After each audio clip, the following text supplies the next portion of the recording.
व्याख्यान वेदी पर विराजमान हमारे आर्य भजनोपदेशक श्रीमान भीष्मार्य जी, ये वे व्यक्ति हैं।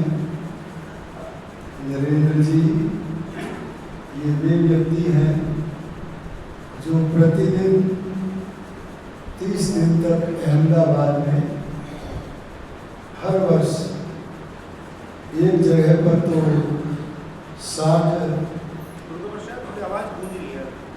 कार्यक्रम प्रस्तुत करते हैं और अहमदाबाद के अनेक स्थानों पर इनके भजनोपदेश होते हैं और प्रत्येक वर्ष 1 महीने के लिए जाते हैं।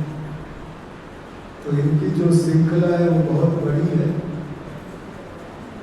ऐसे हमारे माननीय पंडित भीष्मार्य जी हमारे आर्य समाज के संरक्षक श्रद्धेय श्रद्धानंद शर्मा जी मां और हमारे आदरणीय विद्वान और बहुत ही अच्छे मनीषी माननीय माया प्रकाश त्यागी जी, उनके बराबर में बैठे हैं श्री आरपी तोमर जी और आप बैठे हैं हमारे पहले के प्रधान जी आदरणीय सुभाष जी, उनके बराबर में तेजपाल जी बैठे हैं, धामा जी हैं, धामा जी के बराबर में शंकर लाल शर्मा जी पर बैठे हुए हैं, आदरणीय आत्रेय जी बैठे हैं, आर्य समाज के मंत्री श्रीमान बहुत ही कुशल भी हैं, कर्मठ भी हैं। ये हमारे मंत्री जी कर्म का एक जो सुंदर भाग है उसे नष्ट नहीं होने देते। आप जानते हैं जी कर्म का सुंदर भाग क्या है? सबको अपने अपने कर्म का एक सुंदर भाग है वो नष्ट नहीं होने देना चाहिए और ये उस भाग को नष्ट इसलिए नहीं होने देते क्योंकि हमारे श्रद्धेय श्रद्धानंद शर्मा जी का सर्वथा अनुकरण करते हैं और वो कर्म का सुंदर भाग है कर्तव्य बुद्धि। क्या है बोलो जी? कर्तव्य बुद्धि से अगर कोई कर्म करता है तो ये कर्तव्य बुद्धि का बने रहना ये कर्म की सुंदरता है। और इसी को मैं दूसरे वाक्य में कहूं तो मैं कह सकता हूं अशुभ कर्मों को छोड़ देना, शुभ कर्मों में प्रवृत्त होना और तत्पश्चात परार्थ में लग जाना, यह है कर्म की सुंदरता। ऐसे हमारे आदरणीय मंत्री प्रवर श्रीमान सत्यवीर चौधरी जी, उन्होंने अपने जैसे ही बना लिए हैं। यही विशेषता है श्री नरेंद्र पांचाल जी की, आदरणीय नरेंद्र पांचाल जी, अरे हाँ आदरणीय वीरेंद्र सरदाना जी का तो नाम मैं सबसे पहले लेना भूल ही गया हूँ। ये हमारे प्रधान हैं और ये बड़ा ध्यान रख रहे हैं, मैं देख रहा हूँ बहुत ही ध्यान रख रहे हैं।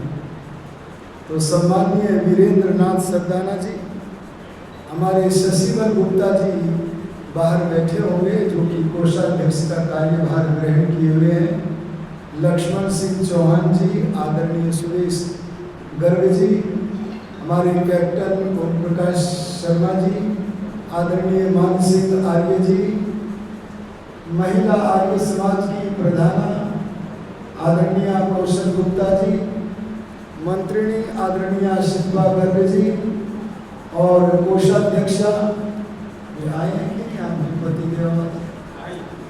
ये तो आए हैं, उनको भी हमने कि मैं इच्छा कर रहा था, लगता है नहीं आए हैं। आदरणीय वंदना अरोड़ा जी, सभी पवित्र आत्माओं,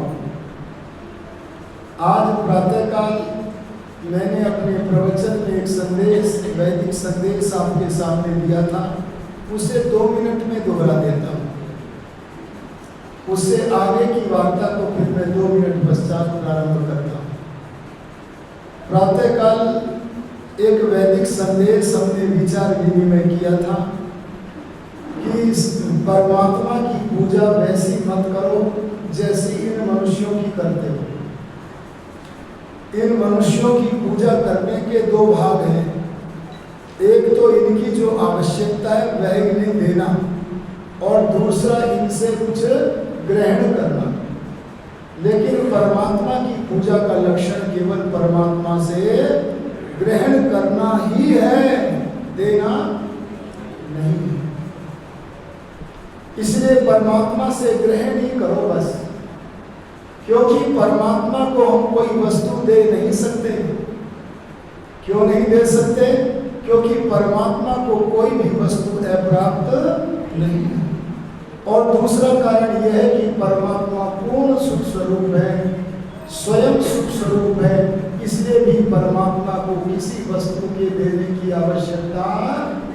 बहने पीछे वाली आगे बैठ जाओ, आ जाओ, ज्यादा लाभ मिलेगा।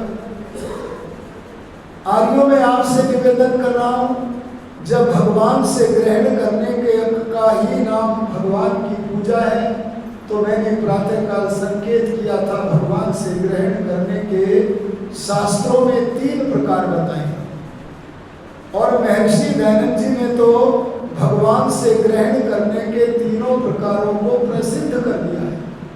क्या कर दिया है? सिद्ध ही नहीं किया, प्रसिद्ध कर दिया है। और वे 3 प्रकार हैं, स्तुति, प्रार्थना और बोलो उपासना। आइए आज तीनों विज्ञानों में जितना भी कुछ कथन करने का अवसर है मैं करता हूँ। सबसे पहला जो विज्ञान परमात्मा से ग्रहण करने का है उसका नाम है स्तुति। हर शब्द का कोई अर्थ होता है।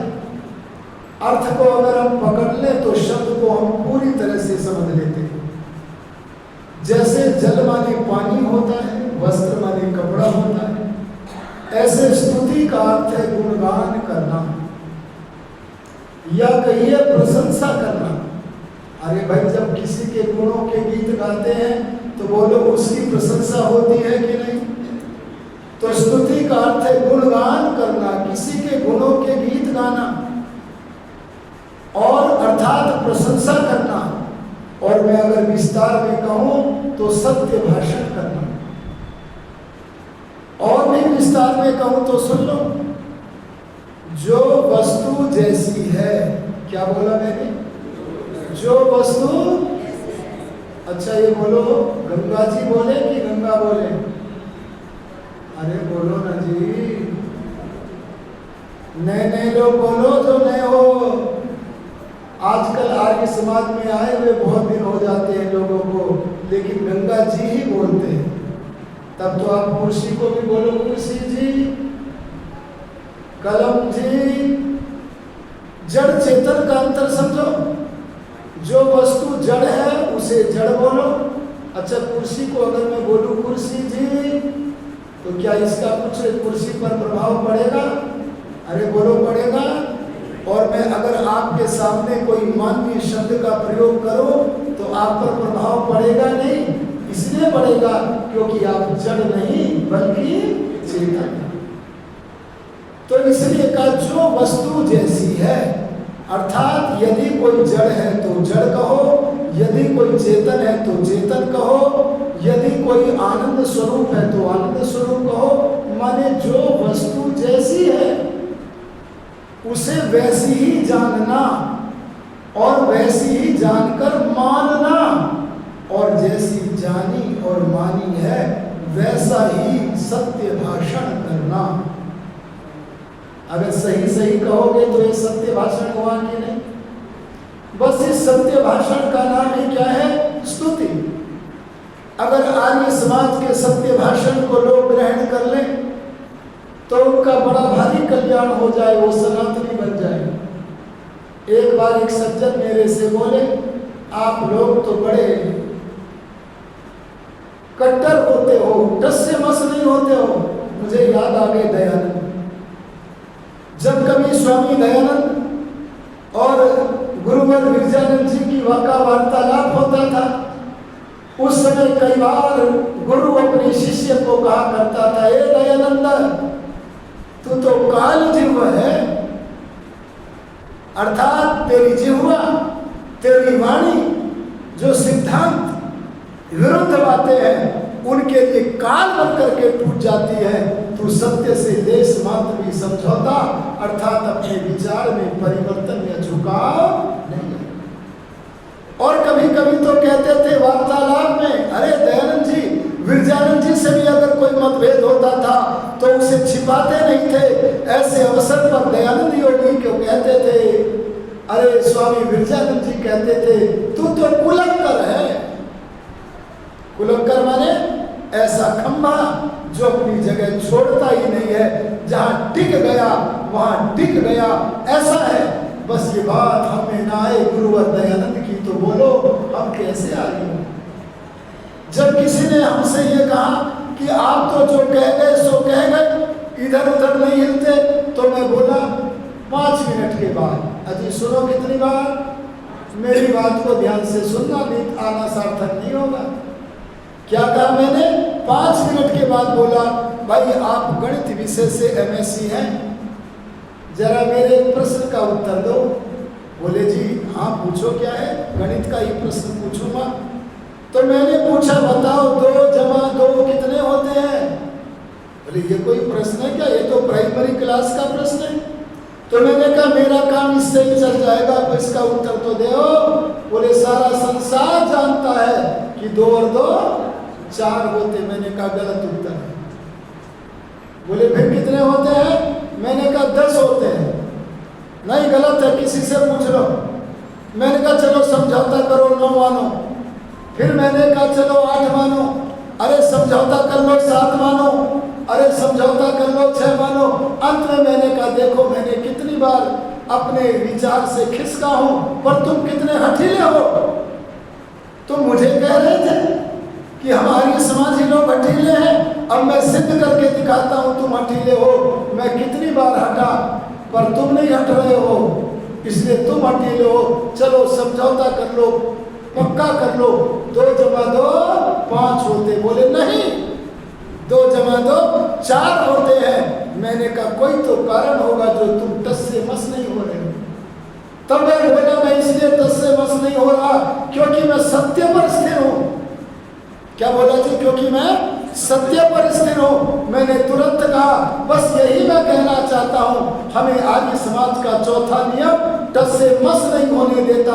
और वो चौथा नियम क्या है? सत्य के ग्रहण करने और असत्य के छोड़ने में सर्वदा उद्यत रहना चाहिए। मैंने कहा 2 और 2 4 की तरह जो सत्य है उसी का कथन करना, सत्य भाषण करना। अरे बोलो इसका नाम क्या है? स्तुति। आ गया समझ में? जो वस्तु जैसी है उसे वैसी ही जानना, वैसा ही मानना और वैसा ही बोलना, इस सत्य भाषण का नाम क्या है? स्तुति। अच्छा एक बात बताओ, कई लोग हमारे शास्त्रों को न पढ़ने वाले एक बात कहते हैं, जागी रही भावना जैसी प्रभु मूरत देखी तिन जग तैसी। अर्थात वे कहते हैं गोबर में अगर खीर की भावना कर लो तो बोले गोबर खीर बन जाएगा क्या? अरे भाई सहन कर लेना मेरी बातों को, अगर किसी को वैसी लग रही हो। अगर गोबर में खीर की भावना कर ले तो खीर का गुण शरीर को मिलेगा क्या? अरे खीर के स्वाद आएगा क्या उसमें? इससे क्या पता लगा? भावना को समझो। भावना शब्द का अर्थ है जो वस्तु जैसी है उसे वैसी ही मन में धारणा करना। बोलो इसका नाम क्या है? भावना। और विपरीत धारणा करना, अरे जड़ को चेतन समझ लेना और चेतन को जड़ समझ लेना, ये भावना है या अभावना है? ये भावना के विरुद्ध है। इसलिए जो वस्तु जैसी है उसे वैसी ही जानना, मानना और बोलने का नाम क्या है? स्तुति। ये बातें हम बड़े बड़े होकर के तो भूल जाते हैं, पर एक बच्चा जो मन का पवित्र होता है वो नहीं टस से मस होता। मैं आपके पड़ोस की एक घटना सुनाना चाहता हूँ। पांचाल जी, आपके पास में हापुड़ है। हापुड़ में आर्य समाज के महाधन रामचंद्र देलवी जी रहते थे। अरे रहते थे कि नहीं रहते? और वे जिसमें रहते थे परिवार में, वहां केवल 3 सदस्य थे। 3, एक पंडित रामचंद्र देलवी जी, दूसरे उनकी बेटी और तीसरे उनकी एक देवती। तीनों रहते थे। आर्य समाज हापुड़ का सत्संग था, वो था अंतरंग सभा थी। बस उन्होंने शाम के समय भोजन करके अपनी छड़ी को ढूंढा कि चलो अंतरंग सभा में चलता हूं, लेकिन छड़ी न मिली तो चल पड़े बिना छड़ी के। और वहां से लौट करके आए तो प्रातःकाल 7-8 वर्ष की देवती से पूछा, ए बेटी तूने मेरी छड़ी देखी है? छोटी सी देवती बोली, नहीं नाना जी, मैंने छड़ी नहीं देखी है, मैंने आपकी छड़ी को नहीं उठाया है। तब पंडित जी बड़े तार्किक थे, बोले मुझे तो ऐसा लगता है जैसे मेरी छड़ी की आदत खराब हो गई। बोले नाना जी ये क्या बोल रहे हो? छड़ी की आदत कैसे खराब हो सकती है? बोले देख, तेरी माँ कहती है मैंने छड़ी को नहीं उठाया, और मैं भी कहता हूँ मैंने छड़ी को नहीं उठाया, और तू भी कहती है मैंने छड़ी को नहीं उठाया। चौथा यहाँ कोई रहता नहीं है। तो मुझे लगता है कि हमारी छड़ी हम तीनों को बताए बिना जब चाहती है चली जाती है, और जब चाहती है आकर के घर में स्थित हो जाती है। तब वो छोटी सी बच्ची भी सत्य भाषण करती है, स्तुति करती है। क्या? नहीं नाना जी नहीं, ऐसा कभी नहीं हो सकता। छड़ी के पास ये सामर्थ्य नहीं है, वो ज्ञान नहीं रखती, वो गति भी अपनी नहीं रखती, वो स्वयं न जा सकती है, न आ सकती है, न विचार कर सकती है, क्योंकि जड़ है हम में से ही किसी ने छड़ी को उठाकर इधर से उधर किया। आप विचार करिए, जो मन का पवित्र है, अरे जिसके अंदर सांप्रदायिक भावना नहीं आई है, ऐसा व्यक्ति जो होता है ना, वो तो सत्य को जानता है, वो सही को कहता है, लेकिन हम लोग स्तुति को छोड़ बैठे हैं। इसलिए मैं कहता हूँ स्तुति माने जो वस्तु जैसी है उसे वैसी जानना, मानना और वैसा ही कहना, इस सत्य भाषण का नाम स्तुति। एक इससे विपरीत चीज भी होती है पांचाल जी, और वो क्या होती है? निंदा। अरे बोलो क्या होती है जी? निंदा। हमारे आर्य जी आ गए हैं, आप आगे पधारे, आपके लिए कुर्सी खाली है। आदरणीय वंदना जी, कहिए, मुझसे निवेदन करिए, आगे कुर्सी आसंदिका खाली है, आ जाओ। हाँ, इनको कल निमंत्रण दिया था, फोन पहुंचा इन पर, दर्शन में स्वागत कीजिए इनका। अरे कर दो, आइए। मैं आपसे निवेदन कर रहा था, एक स्तुति से विपरीत वस्तु है, और वो क्या है? जो वस्तु जैसी है उसे वैसी न जानकर उल्टी जान लो, और जब उल्टा ज्ञान हुआ है, विपरीत ज्ञान हुआ है, तो विपरीत मान लो।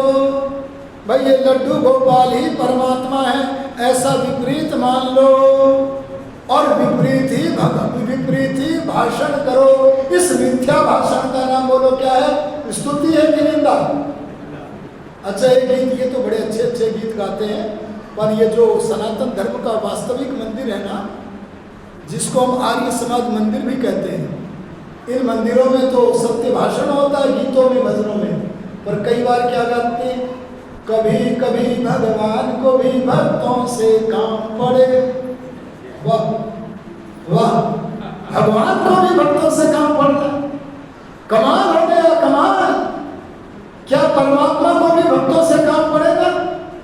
अरे परमात्मा सर्वशक्तिमान है कि नहीं? अरे बोल दो ना, है कि नहीं? हाथ खड़ा करके बोलो। हाँ, सही हाथ खड़े हो रहे हैं।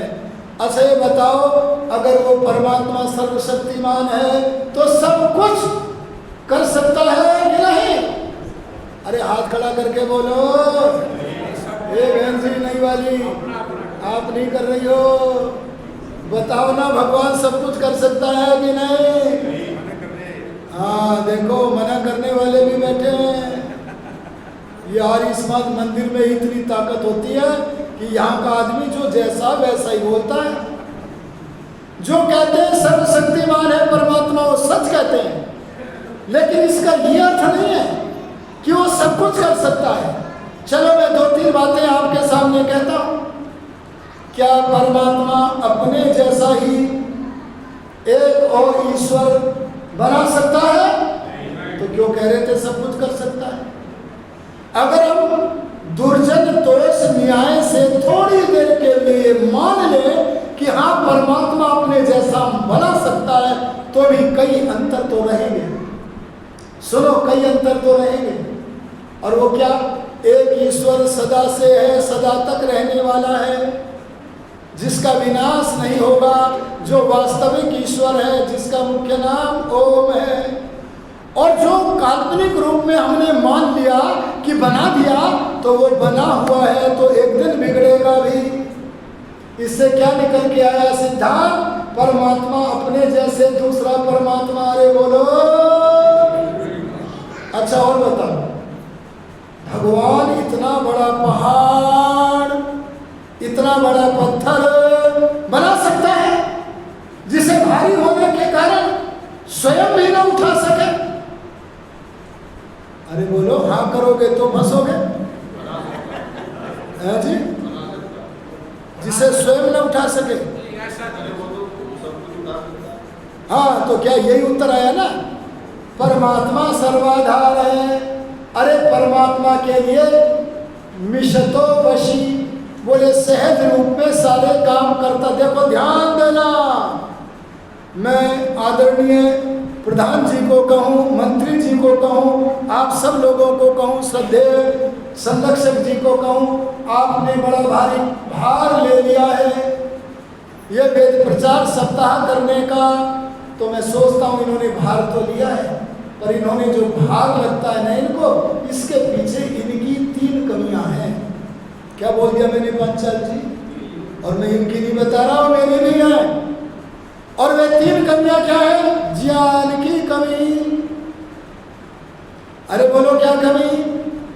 आपको यदि ज्ञान न हो कि वेद प्रचार सप्ताह कैसे होता है, कैसे वक्ताओं को बुलाया जाए, तो बोले वेद प्रचार सप्ताह कर लोगे क्या? अरे अगर आपके पास शक्ति की कमी हो तो बोले इन लोगों को निमंत्रण दे लोगे क्या? अगर आपकी इन श्रोताओं तक पहुंच न हो तो बोलो निमंत्रण दे लोगे क्या? ये ज्ञान की कमी, अरे शक्ति की कमी, अरे पहुंच की कमी मनुष्य में तो होती है, लेकिन सर्वज्ञ, सर्वशक्तिमान और सर्वव्यापक परमात्मा में नहीं होती। इसलिए उसके लिए कोई भी काम भार रूप बोलो आया जी बिल्कुल। इसलिए ध्यान देना, परमात्मा के लिए कोई काम भार नहीं है। एक बोला भगवान ने बड़ी सरदर्दी ले रखी है, बोले हमने एप्लीकेशन भी नहीं दी और भगवान ने दुनिया बना दी। खुद भी बड़ी परेशानी में रहता होगा। पृथ्वी से कितने गुना बड़ा सूर्य है? 13,50,000 गुना बड़ा सूर्य। बोले थामे पड़े हैं परमात्मा, कितना बड़ा बोझा है। मैंने कहा एक सूरज थोड़ी है, नाना सूर्य। वेद ने कहा असंख्य सूर्य है, असंख्य लोकांतर है और सारे सहज रूप में हो रहे हैं। क्यों? क्योंकि उसकी शक्ति अनंत है, बांधा नहीं जा सकता सीना में। इसलिए परमात्मा को जानो और ये गंदे गीत मत गाओ। अच्छा अगर नरेंद्र मोदी जी को कहें वो हमारे इलाके का पटवारी है, तो बोलो इसमें उसकी बड़ाई है कि निंदा है? अरे बोल दो ना। और भगवान को क्या कह रहे? कभी क्या बन के, कभी क्या बन के मेरी गली में आया चूड़ी बेचने रे। क्या परमात्मा ने चूड़ी बेचने का काम कर रखा है? इसलिए परमात्मा को अगर सही जानना है तो थोड़ा सा हिंदी भाषा को सीखना पड़ेगा और सीख करके आपको सत्यार्थ प्रकाश का पहला समुल्लास पढ़ना पड़ेगा, तब जाकर के परमात्मा को वास्तविक स्वरूप को आप जान सकेंगे। इसलिए मैं कहता हूँ स्तुति माने जो वस्तु जैसी है वैसा ही सत्य भाषण करना स्तुति, और मिथ्या भाषण करना बोलो निंदा। अब यहाँ एक जिज्ञासा होती है, इस जिज्ञासा का समाधान हो गया तो आप सनातनी बन जाओगे, और अगर इसका समाधान नहीं हुआ तो सनातनी नहीं होगे, तो वैदिक नहीं होगे, तो सत्य के निकट नहीं आ सकते। और वो जिज्ञासा क्या है? हम स्तुति किसकी करें? क्या बोला जी? हम बड़ाई किसकी करें, हम प्रशंसा किसकी करें, हम गुणगान किसका करें, ये जिज्ञासा है। तो हमारे सामने विचार करने पर आया इस दुनिया में 3 चीजें हैं, चौथी तो वस्तु ही नहीं है। कौन कौन सी है जी? एक ईश्वर है, दूसरी वस्तु कौन संसार में? ये आत्मा है जो कि असंख्य है, और तीसरी वस्तु प्रकृति और उससे बनी हुई सृष्टि। 3 ही तो हुई। तो इन तीनों में अरे बोलो किसकी स्तुति करें? अगर एक की करें तो एक, 2 की करें तो 2, 3 की करें तो 3, अंगुली उठा के बोल दो। जिसे कोई निर्णय नहीं कर पा रहा वो मत उठाना, जो निर्णय कर पा रहा उठा दो। 1, 2, 3। आदरणीय वंदना जी उठा दो। एक की तो हम अपने वकील साहब की बड़ाई करें कि ना करें? अरे बोलो करें कि ना करें? इनकी प्रशंसा करें कि ना करें? इनके नाम की भी अंगुली उठा दो तो कितने हो गए? 2। अच्छा ये बताओ, अगर कोई माँ अपने 3 दिन के बच्चे को लेकर महिला चिकित्सक के पास गई और बोली मेरे बेटे को कुछ समस्या है, अनमना है, तो महिला चिकित्सक बोलेगी तुम्हारे बच्चे को पीलिया होने की संभावना लग रही है। अगर पीलिया न हो ऐसा चाहते हो तो सूर्य उदय होते हुए उसकी किरणों का इसके शरीर पर प्रसारण करवाओ। सूर्य की किरणों से इस बच्चे को पीलिया नहीं होगा। बोलो डॉक्टरनी ने, चिकित्सिका ने सूर्य की प्रशंसा कर दी कि नहीं? अरे सूर्य का गुणगान कर दिया कि नहीं? इससे क्या पता लगा? कंजूसी मत करो। जो भी प्रशंसनीय है, जो भी बड़ाई के योग्य है, चाहे भगवान है, चाहे भीष्म जी हैं, या कोई भी मनुष्य है, चाहे प्रकृति से बना पदार्थ है। देखो मैं वेद के मंत्र से स्तुति करवाता हूं आपसे प्राकृतिक वस्तुओं की। क्या अग्नि देवता, क्या अर्थ है? अग्नि में दिव्य गुण भरे हैं, उन दिव्य गुणों को जानकर उनका उपयोग करो। वायु देवता, वायु में दिव्य गुण भरे पड़े हैं, यज्ञ करके सुगंधित वातावरण में प्राणायाम करो। ऐसे करके जो है ना जड़ वस्तुओं का भी गुणगान वहां पर किया गया है, अर्थात सबकी प्रशंसनीय पदार्थों की, प्रशंसनीय वस्तुओं की, चाहे वो वस्तु ईश्वर हो, चाहे जीवात्मा हो, अरे बोलो चाहे प्रकृति हो, सबकी हमें प्रशंसा करनी। आया समझ में? और ये बात कहाँ लिखी है? सब ग्रंथों में, शास्त्रों में लिखी है। ऋषि दयानंद जी ने आर्योद्देश्य रत्नमाला नाम का जो पुस्तक है ना, आर्योद्देश्य रत्नमाला, मैं स्तुति का व्याख्यान करते हुए केवल 2-3 लाइन में ये बात लिख दी है जो मैं बोल रहा हूं। ध्यान देना, ये आर्य समाज का कोई भी विद्वान होता है, वो अगर ऋषि दयानंद से जुड़ गया, उनके पूर्ववर्ती ऋषियों से जुड़ गया, तो मैं आपसे कहता हूं कि वह सत्य भाषण ही करता है, स्तुति ही करता है, वह कभी निंदा नहीं। तो क्या उत्तर आया जी? स्तुति तीनों की करो, पर सनातनी बनना हो तो संभल के करो। इस वाक्य पे ध्यान दे लेना। क्या कहा जी मैंने? पर सनातनी बनना है। सनातनी माने आर्य बनना है, अरे श्रेष्ठ बनना है, अरे सत्य को पकड़ना है, तो संभल करके स्तुति करो। यह तो ठीक है कि प्रशंसा तीनों की करो, पर संभल के करो। उन्हें संभलना क्या है? तो मैं कहता हूं हम मनुष्यों के जीवन में 2 अंगन हैं। अरे बोलो कौन से अंगन है?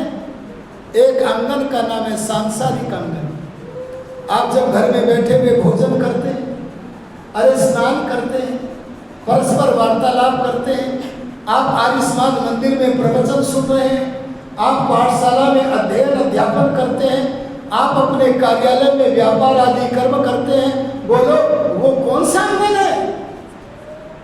वहां सांसारिक व्यवहार करने के कारण उस आंगन का नाम क्या है? सांसारिक आंगन। यहाँ इस सांसारिक आंगन में जब आपका कार्यक्रम चल रहा हो तो यहाँ परमात्मा की भी प्रशंसा करो, अरे यहाँ जीवात्मा की भी प्रशंसा करो, अरे यहाँ प्राकृतिक वस्तुओं की भी प्रशंसा करो, पर इस आंगन से परे। मैंने परे का अर्थ कल बताया था। वाणी जो बोलती है वो परमात्मा नहीं है, वाणी जिससे शक्ति प्राप्त करके बोलती है वो परमात्मा है। आंख जिसे देखती है वो दृश्य परमात्मा नहीं है, बल्कि आंख जिससे शक्ति लेकर सृष्टि के पदार्थों को देखती है, वो शक्ति देने वाला आंखों को वो परमात्मा है।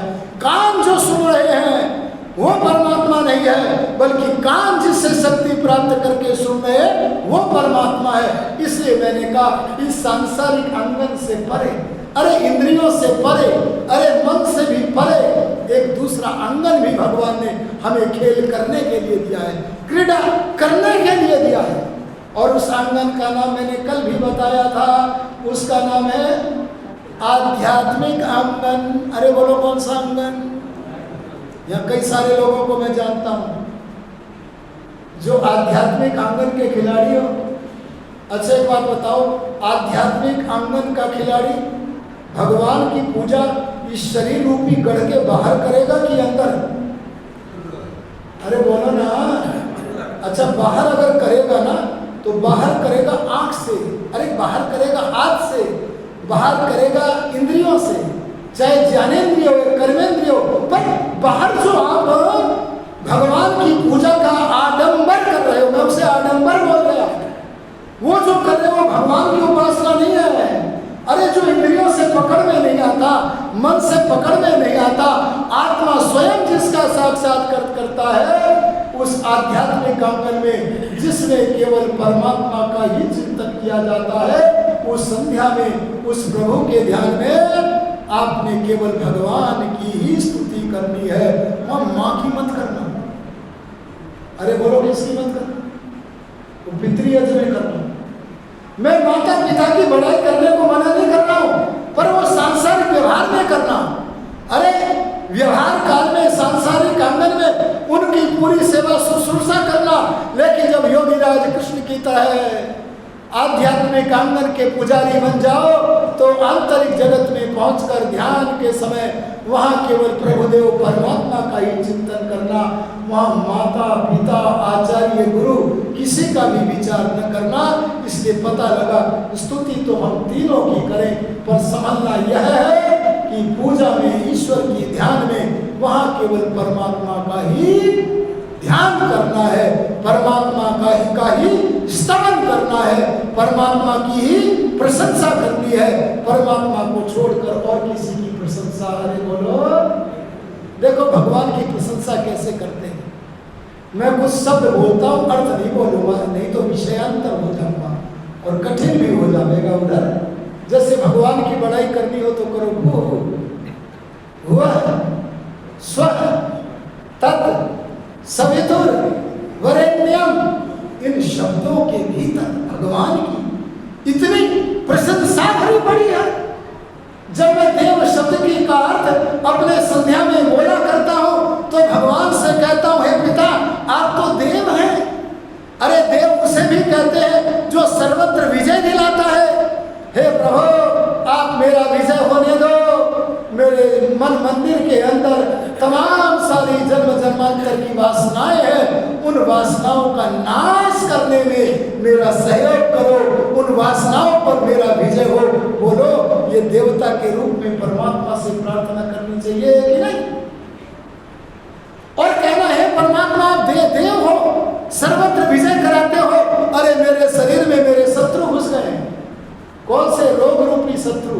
ये सबसे तगड़ा शत्रु है जिसका नाम महर्षि पतंजलि ने बताया, व्याधि। अरे बोलो क्या बताया? बोले व्याधि अगर है ना तो आप परमात्मा का ध्यान नहीं कर सकते। हाँ, जो ऋषि कोटि के लोग हैं ना वो तो कर लेंगे, अरे वो तो कह देंगे तेरी इच्छा पूर्ण हो, तेरी इच्छा पूर्ण हो। लेकिन जो अभी पूर्ण योगी नहीं बना, वो पूर्ण स्वस्थ शरीर के बिना कैसे भगवान का भजन करे। इसलिए कहते हैं तू देव है, सर्वत्र विजय दिलाने वाला है। मैं अपने शरीर के भीतर जो रोग है उन पर विजय को प्राप्त करूं, मेरी सहायता करो। बोलो ये स्तुति है कि नहीं। इसलिए पहला काम क्या करना, संध्या में केवल भगवान की बड़ाई करना, केवल भगवान की बड़ाई। और एक बात और कहता हूं, भगवान के बराबर बड़ाई के योग्य दुनिया में कोई है? अरे बोलो कोई है क्या? अरे बोलो हनुमान जी बड़े कि भगवान? अच्छा चलो हनुमान जी से तो आपने भगवान जी बता दिए, इनको देख के बोलो विष्णु जी को। गुरु जी बड़े कि भगवान? अरे गुरु वाले हाथ खड़ा करो, हाथ नहीं खड़ा करेंगे। हाँ देखो एक हो गया हाथ, ऐसे कर देना चाहिए। हाँ चलो नीचे हो। कल गुरु की और भगवान की तुलना कर दें क्या? थोड़ी सी अभी कर देते हैं। कल आना जी गुरु की भगवान की दोनों की तुलना करेंगे। आज सुन लो जरा, आज सुन लो, सुन लो। आपके यहाँ मंत्री जी आर्य समाज राजनगर में क्या कोई कभी इतना बड़ा विद्वान आया है जितने बड़े विद्वान परमात्मा है? अरे बोलो आया है क्या? नहीं आया। अरे ये जो विद्वान बुलाते हो ना, ये हमारी दृष्टि में विद्वान है, लेकिन जब ये बच्चे थे तब विद्वान नहीं थे और आगे भी सदा विद्वान नहीं रहेंगे। और इनके ज्ञान की एक सीमा है। दयानंद जैसा विद्या भास्कर भी कहता है मैं कुछ विषयों का विद्वान हूं तो कुछ विषयों का विद्वान। अरे बोलो। अच्छा श्री राम पूरे विद्वान थे क्या? अगर पूरे विद्वान होते ना तो पता लग जाता सर्वज्ञता से क्या सीता को कौन ले गया। लेकिन सर्वज्ञ में और मनुष्य में अंतर रहता है।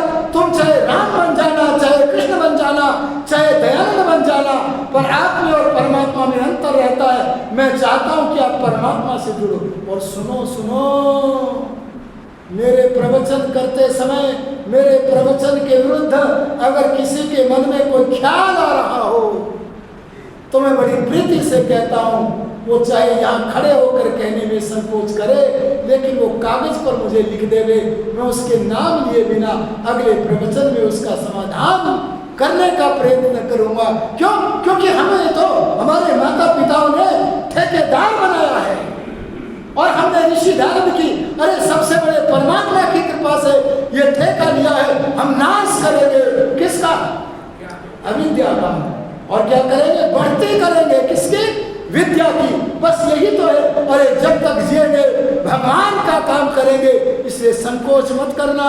अगर कोई बात ऐसी लगे कि जो आपकी भावना के विरुद्ध हो तो निरंतर आना फिर भी, और कोई बात लिखनी है चुपचाप दे देना, हम आपका नाम लिए बिना अगली सभा में उसका समाधान। अरे बोलो जी।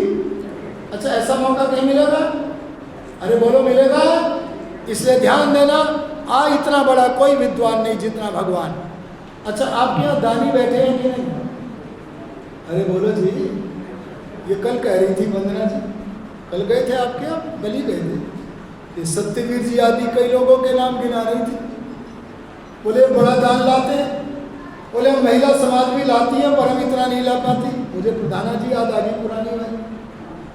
ध्यान दीजिएगा, आपके यहाँ बड़े बड़े दानी हैं, पर सुन लो जी, सुन लो प्रधान जी, क्या आपके गाजियाबाद में कोई इतना बड़ा दानी है जितने बड़े दानी परमात्मा है? बोलो। ए माताओं बहनों, आपके कानों में सोने के कुंडल हैं, क्या परमात्मा ने आप ही को सोना दिया है कि माता कौशल्या को भी दिया था? अरे बोलो, इससे भी पहले था कि नहीं था? परमात्मा का भंडार कभी खाली नहीं होता। परमात्मा पहले भी सूरज भी, चांदी भी, तांबा भी, लोहा भी, अन्न भी, नाना पदार्थ पहले भी देता था। अरे बोलो आज भी देता है और आगे भी बोलो देगा। तो बोलो परमात्मा के बराबर क्या कोई दानी है? हम तुम्हें उस दानी से जोड़ना चाहते हैं। इसलिए सबसे बड़ा प्रशंसा के योग्य कौन है? तो आदरणीय नरेंद्र पांचाल जी, वो है दानी परमपिता आ गया जी। अच्छा, आपके बताइए जरा, आपके यहाँ बड़े बड़े बलवान होंगे, अजी हैं कि नहीं हैं? अभी हमारे प्रधान जी बैठे थे ऊपर, दोपहर में बैठे थे, तो मेरे को श्रद्धेय श्रद्धानंद जी के बारे में बता रहे थे। मैंने कहा वे तो सबके आदरणीय हैं। तो इन्होंने एक बात मुझे बताई, बोले अगर ये ऊपर चढ़ते हैं ना तो सीधे जीने के बराबर में वो जो होती है ना रे, वो नहीं पकड़ते और चलते जाते। बोले नयारिया नगर में गए, ये इन्होंने बताया मुझे जी, मेरी मानसिक खिल गई, प्रसन्न हो गया मैं। भगवान करे कि ऐसा स्वास्थ्य हम सबको मिले, और ये तब मिलेगा जब हम इनका अनुकरण करेंगे। मैं आपसे कहूँगा, आर्य नगर में जब मंच पे चढ़े ना तो किसी की सहायता नहीं ली, अरे पलोथी लगा के बैठ गए। आर्य ध्यान देना, बड़े बड़े बलवान होंगे। चलो मैं आधुनिक समय के एक बलवान का वर्णन आपके सामने करता हूँ। मैं अभी कुछ समय पहले आर्य समाज कासगंज में गया। बोलो जी, कहाँ गया? कासगंज का नाम तो सुना है ना। बस वहाँ के अधिकारी लोग बोले, आचार्य जी आओ चलो आर्य समाज मंदिर के बाहर चलना है। कहाँ ले चल रहे हो? बोले बाहर चल के मुख्य द्वार से बाईं ओर को आपको 5-7 कदम ले चलेंगे। तो हमने कहा चलो, कोई विशेषता होगी तभी तो ले चल रहे हैं। और वहाँ ले गए और ले जा करके बोले, एक समय था जब इसी स्थान पर जहाँ आप खड़े हैं, दोनों ओर से बहुत तगड़े बिजार सांड वे दोनों युद्ध कर रहे हैं और एक दूसरे से लड़ रहे हैं, परास्त नहीं हो रहे हैं। सारा बाजार भयभीत हो गया, कंपित हो गया। अचानक तभी उधर से ऋषि दयानंद आ रहे हैं।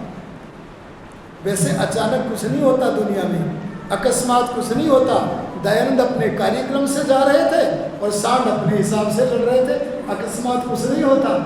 उधर से सहसा बलवान ब्रह्मचारी दयानंद आ रहे हैं और दयानंद जी को बोले, बाजार के लोग रुको रुको, आप रुको, आगे सांडों की लड़ाई हो रही है, वहां मत जाओ, चोट लग जाएगी। उन्होंने दयानंद के बल को अपने बल से तोला और रोकने लगे। आहा, सबको अपने अपने बल का पता होता है और वह दयानंद जी को भी पता था। वे चलते गए मस्ती में, झूमते हुए चलते गए। अरे शारीरिक बल ही नहीं था, अरे मानसिक बल ही नहीं था, अरे सारी दुनिया को हिलाने का सामर्थ्य रखता है जो बल, वो उस आत्मिक बल के भी धनी थे दयानंद। उन तीनों बलों के साथ दयानंद चलते चले गए और जब सांडों को देखा परेशान हो रहे हैं तो सांडों के लड़ते हुए सांडों के दोनों सिंगों को पकड़ा और सहज रूप में विपरीत दिशा में फेंक दिया। उनका फेंकना था तो दोनों विपरीत दिशा में जब फेंक दिए गए तो वे सांड विपरीत दिशा में भाग गए। बाजार वालों ने कहा, वाह वाह, कितना ऊंचा साधु है, हम सब कांप रहे थे, हमारे कंपन को दूर कर दिया, सांडों के युद्ध को भी बंद कर दिया। इतने बड़े दयानंद बलवान, क्या वो भगवान से बराबर बलवान है? भगवान से ज्यादा या बराबर बलवान है? अरे बोलो ना, अरे कोई दयानंद बन जाए, राम बन जाए, लेकिन ध्यान देना सारे परमात्मा के नियंत्रण में रहते हैं। और अगर नियंत्रण में न रहते तो दयानंद ये न बोलते, क्या न बोलते, हे प्रभु तूने अच्छी लीला की। दौड़ मिश्र को नहीं बोल रहे, नन्ही जान को नहीं बोल रहे, बार बार विष देने वालों को नहीं बोल रहे, क्या बोले, हे ईश्वर तूने अच्छी लीला की, तूने अच्छी लीला की, तूने अच्छी लीला की। आहा, तेरी इच्छा पूर्ण हो, तेरी इच्छा पूर्ण हो, यह कहकर अपने नश्वर शरीर को धरा धाम पर छोड़ करके जा रहे हैं। इतना बलवान व्यक्ति भी क्या आपके यहाँ हो तो भगवान के बराबर है क्या?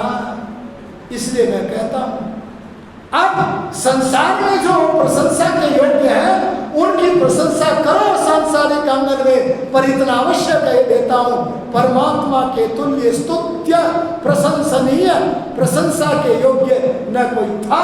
अरे बोलो न है और बोलो न जातो न जनिष्यते। भगवान कहते हैं तू मेरे को छोड़कर किसी अन्य नीच को उपासना मत करना, यह नीच का अर्थ गंदा नहीं है, मेरी अपेक्षा से जो नीचे है। क्या कहा जी? मेरे अपेक्षा से बोलो जो नीचे है, मेरे को छोड़कर तू उसकी उपासना मत करना। और हमारे गुरु कैसे हो रहे? वे परमात्मा को छोड़कर अपनी उपासना करवाते हैं। बहुत सारे ऐसे बोले, ऐसे नीच लोगों की जिनकी भावनाएं दुष्ट है, ऐसों की उपासना मत करना, पर मेरे से जो गुणों में नीचे हैं उनकी भी उपासना मत करना, मेरी ही उपासना करना, क्योंकि मेरे तुल्य न कोई उत्पन्न हुआ न है और बोलो न आगे होगा। इसलिए मैं कहता हूँ संध्या में परमात्मा ही स्तुति के योग्य नहीं, बल्कि सबसे अधिक स्तुति के योग्य, अरे प्रशंसा के योग्य अगर कोई है तो केवल परमपिता परमात्मा। ये बात सुन गए ना? अच्छा एक बात बताओ, अगर किसी की बड़ाई करते हैं, संसार में तो मंत्री जी दो तरह की बड़ाई देखने को मिल रही है, एक नकली एक असली। और नकली कैसी होती है जी? यहाँ आए मंच पर किसी व्यक्ति की बड़ाई कर दी और फिर मंच से जब उतरे बोले वो तो मैंने वैसे ही बोल दिया था, ऐसे थोड़ी है। ये असली हुई कि नकली? अच्छा अगर आपने असली कर दी, जैसे दयानंद जी की प्रशंसा करते हैं, तो बोलो दयानंद जी की प्रशंसा करते करते योगी राज दयानंद के विचारों के प्रति, उनके गुणों के प्रति इतना प्यार हो जाता है कि ऋषि दान के पद चिन्हों पर छोड़कर कोई श्रद्धानंद बन के अपनी नौकरी को छोड़कर अरे आर्य समाज के कार्य में लग जाता है। बोलो ये होता है कि नहीं होता है? इससे क्या हुआ? जिसके गुणों के गीत गाओगे उससे क्या हो जाएगा? प्यार। अरे बोलो क्या हो जाएगा? एक करनाल में रहते हैं आचार्य वसंत जी, मेरा भी विद्यार्थी काल था, उनका भी विद्यार्थी काल था। तो दोनों पति पत्नी बैठे हैं, हमसे बड़े हैं वो। तो हमने कहा कि वो अपने आप ही बताने लगे, बोले हमारा विवाह भी बड़े एक विशेष तरीके से हुआ। हमने कहा कैसे हुआ? बोले मेरे बारे में मेरे ससुर साहब को किसी ने कहा कि वसंत तो वास्तव में वसंत ही है। बोले विद्या में बहुत ऊंचा है, गुणों में बहुत ऊंचा है, सुंदर भी है। और मेरे कान में भी किसी ने डाल दिया कि ये जो मेरी पत्नी है ये भी बड़ी गुणी है। तो बस दोनों के बात आई तो ये हमारे ससुर साहब आए हमारे यहाँ, मुझे पता लगा रहे उसी कन्या का निमंत्रण आ गया है विवाह के लिए, तो हमने स्वीकार कर लिया। लेकिन मैं प्रवचन देता था कि आप भौतिक संपत्ति दहेज में मत लेना। और मेरे ससुर जी थे बहुत बड़े संपन्न व्यक्ति, बहुत बड़े संपन्न व्यक्ति, और वे देने लगे बहुत कुछ। मैंने कहा मुझे बड़ा दुख होगा आपकी बेटी से विवाह न हुआ तो, पर मेरा नियंत्रण है, मेरी शर्त है। शर्त माने नियंत्रण। क्या है शर्त? कि अगर आप दहेज दोगे तो मैं विवाह नहीं करूंगा, और मेरी ये शर्त न मानी और मैं विवाह न कर पाया तो मैं दुखी भी होऊंगा, क्योंकि ऐसी गुणी कन्या कहाँ मिलेगी जी? अरे उसके गुणों को सुन के बोलो उसके प्रति प्यार हुआ कि ना हुआ? इसीलिए मैं कहता हूँ परमात्मा के गुणों को जितना जितना गाओगे। अरे मैं अहमदाबाद में जब जाता हूँ ना, तो सायंकाल के समय मुझे बड़ा समय मिलता हुआ सत्या प्रकाश का पहला समुल्लास ले लिया, परमात्मा के एक गुण के अर्थ को पढ़ता चला गया। अंदर से रोमांच होता है, प्रसन्नता होती है, खुशी की लहर उठती है, प्रियतम परमात्मा से प्रेम की भावना का जागरण होता है, श्रद्धा पैदा होती है। इसलिए मैं कहता हूँ अगर परमात्मा को सही ढंग से जाना तो क्या मिलेगा बदले में? प्रेम। ना अति प्रेम। क्या मिलेगा जी? ये हमारे नरेंद्र पांचाल जी व्यापार छोड़ के बैठे हैं, क्यों जी? इनकी प्रायोरिटी क्या हो गई? बोले प्रेमी के लिए उसका प्रेमी कौन? प्रियतम परमात्मा। अति प्रेम की हवी दे रहे हैं, सब लोग आप दे रहे हैं। मैं आपसे कहना चाहता हूं आपकी प्रायोरिटी माने प्राथमिकता अगर कोई है तो वो धर्म है, वो सत्य है, वो सिद्धांत है, वो परमेश्वर है। तो मैं कहता हूं अगर गुणगान करोगे तो अति प्रेम की संपत्ति होगी। अच्छा आप लोग आपस में बात करते हो, हम लोग आपस में बात करते हैं तो क्या कहते हैं? हमारे पास ये वैभव है, ये वैभव है, ये वैभव है। लेकिन हमसे कोई नहीं पूछता है कितना प्यार बढ़ गया भगवान से। अच्छा प्यार बढ़ने की निशानी बता दूं? जिससे जितना जितना प्रेम होगा उसके लिए उतना उतना ही समय ज़्यादा देवेंगे। अगर माँ से प्यार है तो माँ को समय देवेंगे, अगर पिता से प्यार है तो पिता को समय देवेंगे, अगर विद्या से प्यार है तो विद्यार्थी विद्या को बोलो समय देवेगा। अब अपना अपना देख लो, हम सुबह शाम भगवान से मिलन करने के लिए कितना समय दें। कई लोग तो मैंने ऐसे देखे, कार पर नहीं स्कूटर पर बैठे हैं और मार्ग में मंदिर पड़ा और पीछे शराब की बोतलें रखी हैं, ऐसे सिर झुकाया और चल दिया। इतना ही समय है बस, स्कूटर रोकते भी नहीं। मैं आपसे कहना चाहता हूँ, मैं ये नहीं कहता स्कूटर रोक करके वहाँ जड़ पदार्थ पर माथा टेको, ये मेरा अभिप्राय नहीं है। यह मेरा प्रसंग इतना कि समय कितना कम है। अरे हम ही देखें, हम संध्या के लिए समय कितना कम देते हैं। अगर आप ये चाहते हो कि हम संध्या दीर्घ करें, लंबी संध्या करें, लंबी संध्याओं से लंबी आयुओं को प्राप्त करें, ये अति प्रेम अगर हमारे अंदर आवे तो इसके लिए क्या करो, गुणगान करो। किसका? परमात्मा का गुणगान करो। और क्या होगा? परमात्मा के गुणों से अपने आत्मा को सजाने लगोगे। क्यों जी? हम अपने शरीर को सजाते हैं, अरे ब्यूटी पार्लर में ले जाके सजाते हैं कि नहीं? 1 ही मिनट में कर रहा हूँ, ब्यूटी पार्लर में सजाते हैं, सजाओ, लेकिन क्या हमें आत्मा को सजाने के लिए ब्यूटी पार्लर में नहीं जाना चाहिए? और आत्मा को सजाने का जो ब्यूटी पार्लर है ना, वो ऋषि ध्यान के ग्रंथों में पढ़ लेना, उसका नाम क्या है? ध्यान। ध्यान में भगवान के गुणों का विचार करो और विचार करके एक एक गुण को धारण करो। बोले क्या मिलेगा? बोले जितना जितना गुणों को धारण करोगे, भगवान बोले यस्य नाम महद यशः, जो मनुष्य जितना जितना परमात्मा के नाम का स्मरण करेगा, नाम के भीतर विद्यमान भगवान के गुणों से अपने आत्मा को अलंकृत करेगा, उन गुणों का धनी बनने पर उस उपासक का उतना उतना ही महान यश बढ़ेगा। अरे बोलो क्या बढ़ेगा? अगर हम परमात्मा का गुणगान कर रहे हैं तो निश्चित जानो हमारा यश बढ़ेगा। अगर हमारा यश बढ़ रहा है तो निश्चित जानो हम परमात्मा के भक्त हैं, और अगर हम परमात्मा के भक्त नहीं हैं तो हमारा यश भी बोलो बढ़ने वाला नहीं है। परमात्मा की भक्ति कारण है और हमारा यश बढ़ना बोलो क्या है? कार्य है। इस कार्य की सिद्धि के लिए भगवान का स्तवन करो, प्रशंसा करो, गुणों से अपने आप को आत्मा को अलंकृत करो, तो स्तुति विज्ञान का लाभ मिलेगा। प्रार्थना विज्ञान पर कल बोलेंगे। अब इन्हीं शब्दों के साथ यथा समय अपनी वाणी को विरमित करता हूँ। ओम शांति।